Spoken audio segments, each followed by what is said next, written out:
આજે જેતપુરમાં અનુસૂચિત જાતિનું કન્યા છાત્રાલયમાં વાલી સંમેલન અને હેલ્થ ચેકઅપ રાખવામાં આવેલો છે, જેમાં જેતપુરના નગરપાલિકાના પ્રમુખ રમાબેન મકવાણા પણ આવ્યા છે, ભૂતપૂર્વ સામાજિક ન્યાય સમિતિના ચેરમેન લાલજીભાઈ આઠુ પણ આવ્યા છે અને આ કાર્યક્રમમાં દરેક દીકરીઓનું સંપૂર્ણ હેલ્થ ચેકઅપ કરવામાં આવશે અને એના આધારે કે ન્યુટ્રિશનના તત્વો કોઈ ખૂટતા હોય તો મેનુ તૈયાર કરીને સંપૂર્ણ તંદુરસ્ત કેમ બને એ રીતના પ્રયત્નો કરવામાં આવશે।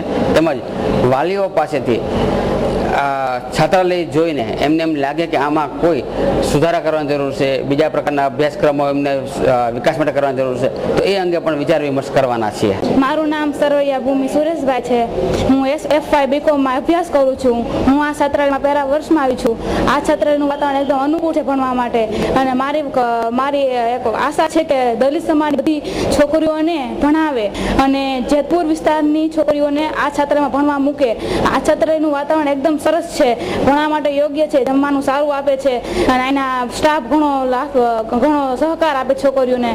મારું નામ પરમાર પૂનમ નાથાભાઈ છે અને હું અત્યારે SY BComમાં અભ્યાસ કરું છું।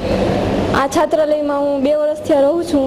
અહીંનું વાતાવરણ મને સારું અનુકૂળ લાગે છે અને રસોઈ પણ સારી બનાવે છે। મારું નામ મિંજુડા સરોજ મુકેશભાઈ છે। હું ઢાક ગામમાંથી આવી છું। આ છાત્રાલયમાં હું છેલ્લા 2 વર્ષથી રહું છું। અહીંયાનું વાતાવરણ ખૂબ જ સારું છે અને અમને ભણવા માટે ખૂબ જ અનુકૂળ છે। તેથી હું આપણી દલિત સમાજની વિદ્યાર્થીની બહેનોને કહું છું કે આપણને આવી સરસ મજાની તક મળી છે તો આપણે તેનો લાભ લઈ અને આ છાત્રાલયમાં ભણવા માટે આવીએ અને આપણે કંઈક આપણું નામ આપણે આગળ ભણીએ અને આપણું સમાજનું, આપણા માતા પિતાનું અને સૌનું ગૌરવ વધારીએ એવી મારી આશા।